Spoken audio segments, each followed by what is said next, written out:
Na década de 60, as noites na capital paulista se tornavam cada vez mais assustadoras. Uma onda de assaltos, entre outros delitos, assombrava a cidade. Um homem mascarado que carregava uma lanterna de luz avermelhada invadia mansões e casas de luxo, deixando a população em pânico, temendo se tornarem uma das vítimas desse homem, que acabaria se tornando um dos bandidos mais procurados do Brasil.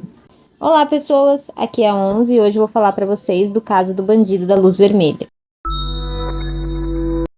João Acácio Pereira da Costa nasceu em 24 de junho de 1942 em Joinville, Santa Catarina. O João e o seu irmão ficaram órfãos muito cedo, quando eles tinham cerca de 4 anos, e eles então foram morar com um tio, que aparentemente era um homem solteiro, que aceitou ficar com as crianças.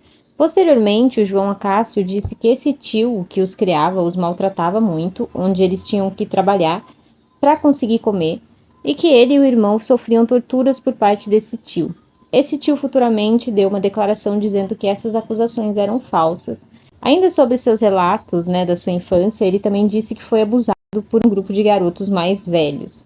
Aparentemente, o período da infância do João Acácio foi bem negligenciado, onde ele e o irmão não tiveram nenhum tipo de suporte. O João Acácio e o seu irmão acabaram fugindo da casa desse tio e começaram a morar na rua. Então ele já começou a praticar pequenos delitos desde muito jovem. Acredito que inicialmente até para conseguir sobreviver com seu irmão. Só que conforme ele foi crescendo, esses delitos foram se tornando mais frequentes. Ele não chegou a ser preso na época, os policiais apenas o repreendiam, mas como isso foi se tornando mais frequente, ele ficou conhecido por esses furtos em sua cidade natal, então ele resolveu se mudar.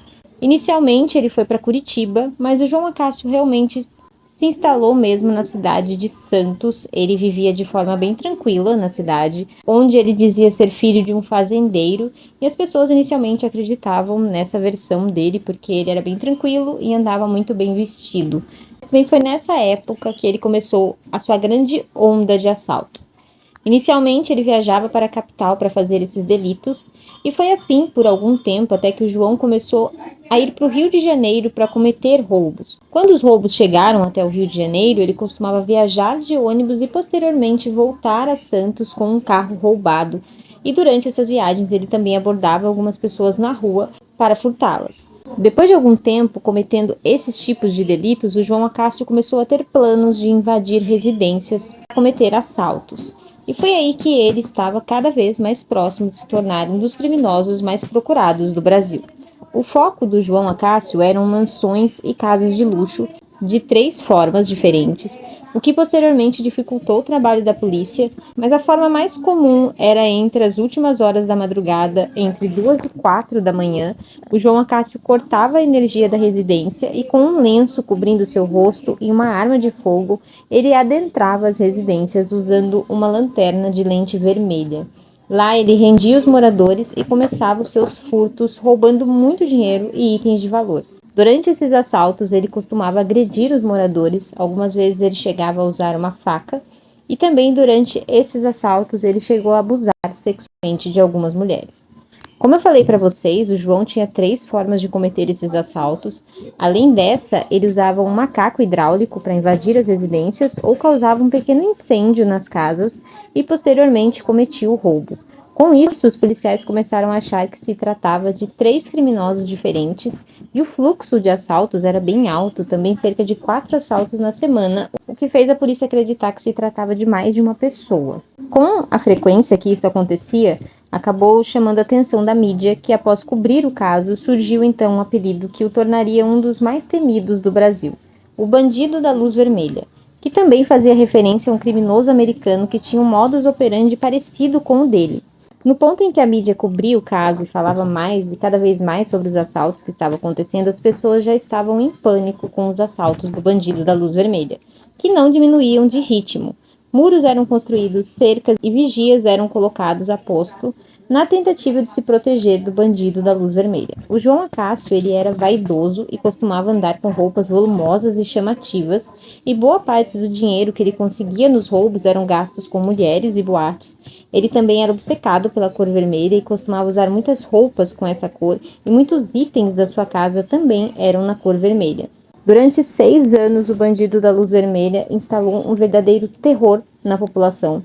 A polícia teve uma grande dificuldade na captura dele, principalmente por acharem se tratar de 3 criminosos diferentes e porque ele sempre cometia esses furtos em outras cidades e depois ele fugia, o que também dificultou muito os policiais que achavam se tratar de um criminoso local.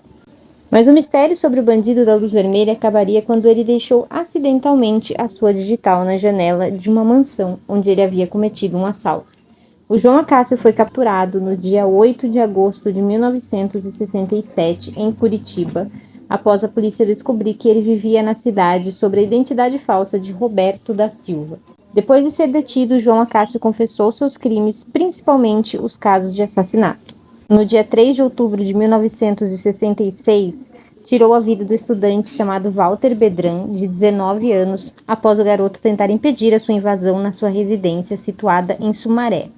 Cerca de 10 dias depois, ele tirou a vida de José Enéas da Costa, de 23 anos, que era um operário, e durante uma briga de bar ele acabou tirando a vida dele. No dia 7 de junho de 1967, ele tirou a vida de Janos von Christian. Ele reagiu a um assalto e então o bandido da luz vermelha acabou tirando a sua vida. E no dia 6 de julho do mesmo ano, João Acácio tirou a vida de um vigia chamado José Fortunato, após ele tentar impedir ele de entrar em uma mansão. O João Acácio, conhecido como bandido da luz vermelha, foi condenado por 4 homicídios, 77 assaltos e 7 tentativas de homicídio, sendo condenado a 351 anos, 9 meses e 3 dias de prisão. Após ter cumprido 30 anos de prisão, João Acácio foi libertado no dia 26 de agosto de 1997, onde ele retornou para sua cidade natal, Joinville, em Santa Catarina. E após ter sido libertado, o bandido da luz vermelha ficou bem conhecido, ganhando popularidade. E ele, como eu falei para vocês, ele era obcecado pela cor vermelha e ele sempre usava roupas nessa tonalidade. E algumas pessoas na época chegavam a lhe pedir autógrafo, onde ele apenas escrevia autógrafo. O João Acácio, mais conhecido como Bandido da Luz Vermelha, foi morto após uma briga de bar no dia 5 de janeiro de 1998. O que se sabe sobre esse ocorrido foi informado pelo jornal Notícias Populares na época, no ano de 1998, que esse homem que fez o disparo alegou ter feito isso para defender o seu irmão após um desentendimento com o Bandido da Luz Vermelha. No ano de 2004, foi confirmado que o homem que tirou a vida do bandido da luz vermelha, ele agiu em legítima defesa. Esse foi o nosso caso de hoje, eu espero que vocês tenham gostado. E não esquece de se inscrever no canal, de deixar o seu like, de me seguir nas redes sociais, porque estou sempre postando alguma coisa nova por aqui.